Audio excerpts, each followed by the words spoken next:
Continuando, agora nós vamos para a imigração italiana.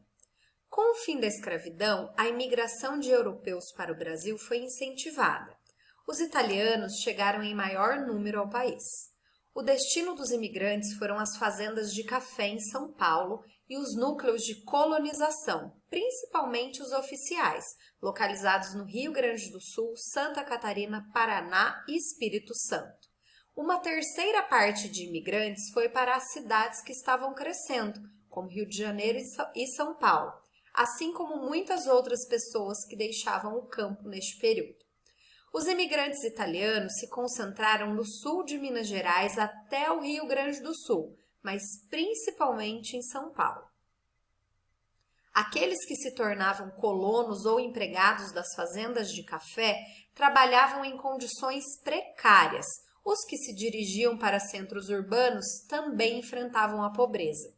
Leia o texto a seguir sobre as condições de vida que os italianos tinham naquela época, tá? Outro destino dos imigrantes italianos foram as cidades. Dentre elas, destacam-se São Paulo, que recebeu o maior contingente dessa nacionalidade, e o Rio de Janeiro, com seus arredores, por ser a capital do país e um dos portos mais importantes da chegada de imigrantes. Se as condições de trabalho eram insalubres, elas eram horríveis, elas faziam mal até para a saúde.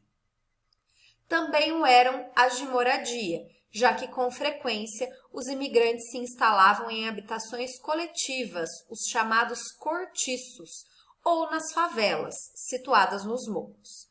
Por outro lado, em algumas cidades podiam morar em determinados bairros étnicos, como o Brás e o Bexiga em São Paulo, onde contavam com a cooperação e solidariedade dos vizinhos, o que em muito aliviava seus lides cotidianos. Suas lides cotidianas, aliás. Bom, o que aí são os bairros étnicos? Eram bairros que abrigavam um grande número de italianos. Então, para as pessoas que vieram da Itália e se mudavam para lá, era tudo mais tranquilo, mais familiar, porque tinham pessoas ali que estavam acostumadas com as mesmas coisas que eles.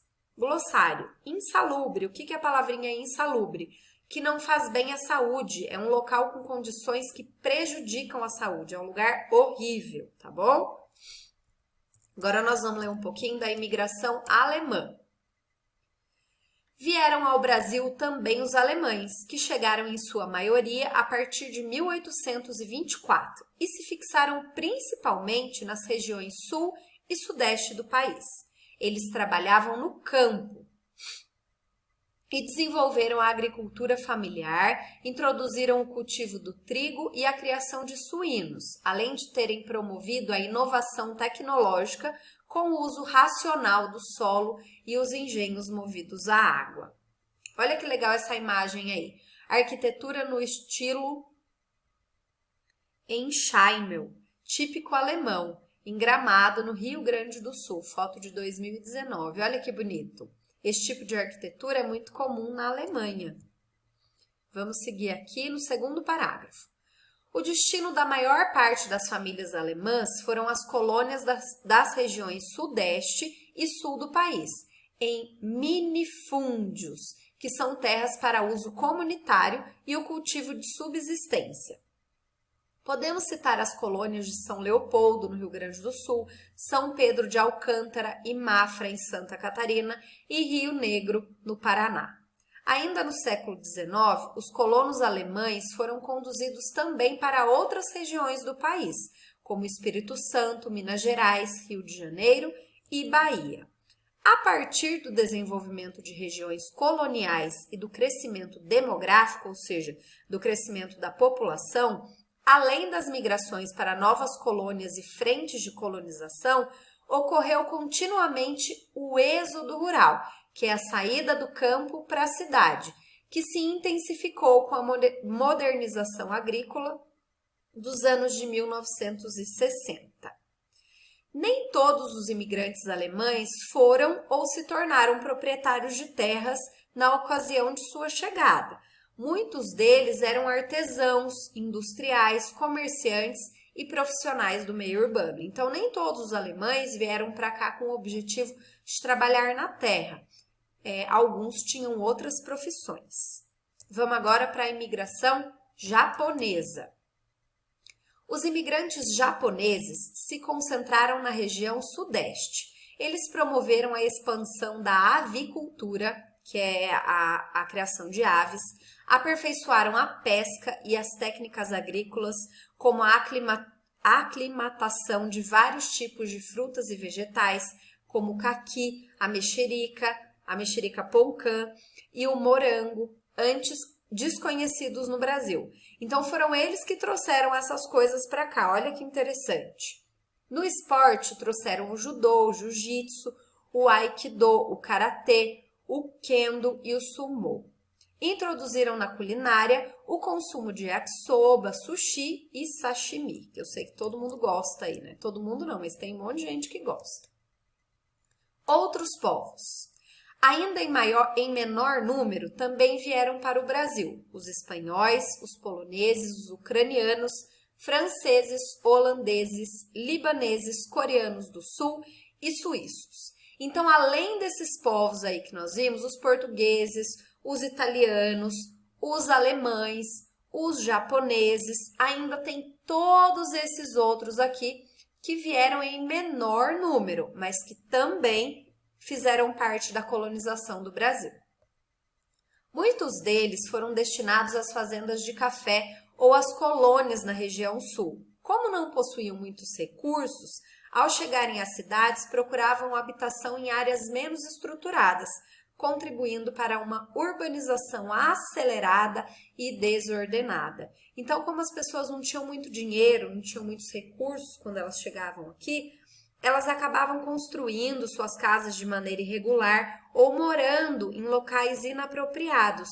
E isso fez com que as cidades crescessem muito rápido e de maneira desorganizada.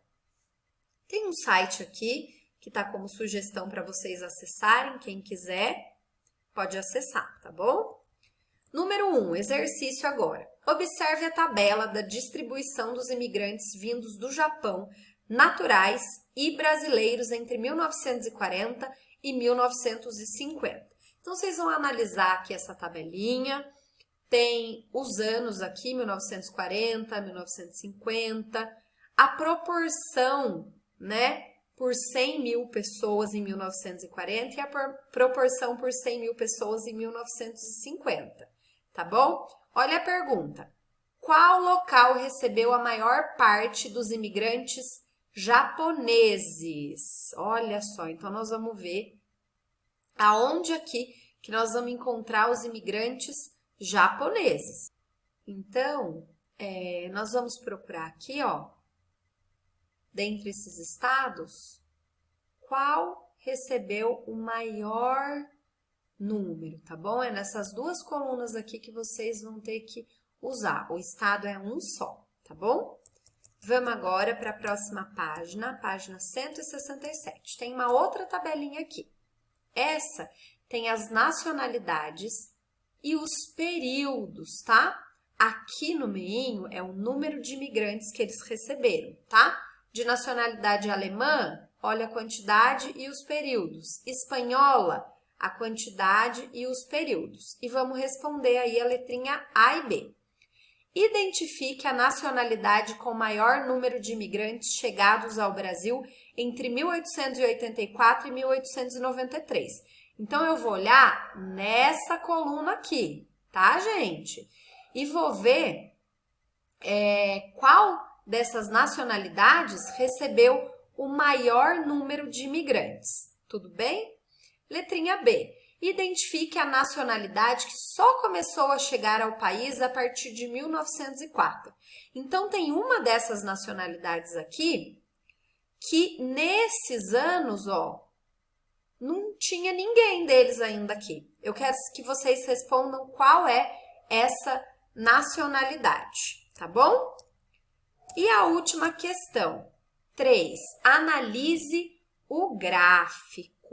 Então, eu tenho um gráfico aqui, que é a variação de imigrantes no Brasil de acordo com o país de origem. Então, eu tenho aqui os países, né, 2014, 2010 e 2000, que são os anos de referência da pesquisa, e tenho aqui a quantidade de imigrantes.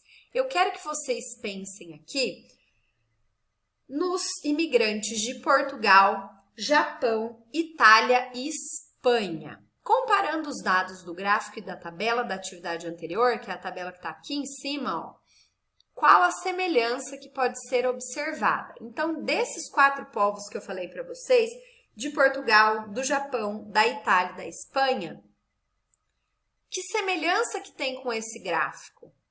Os imigrantes continuou sendo muitos imigrantes ou agora é bem pouquinho? O que vocês acham? É isso que eu quero que vocês respondam aí, tá bom? Pensem nesses 4 povos e analisem os dados do gráfico, comparando o gráfico com a tabela. O que aconteceu com esses imigrantes? Eles ainda vêm muito para o Brasil em relação aos outros países? Ou agora eles quase não vêm ou vêm bem pouquinho? O que vocês acham? Bom trabalho, crianças!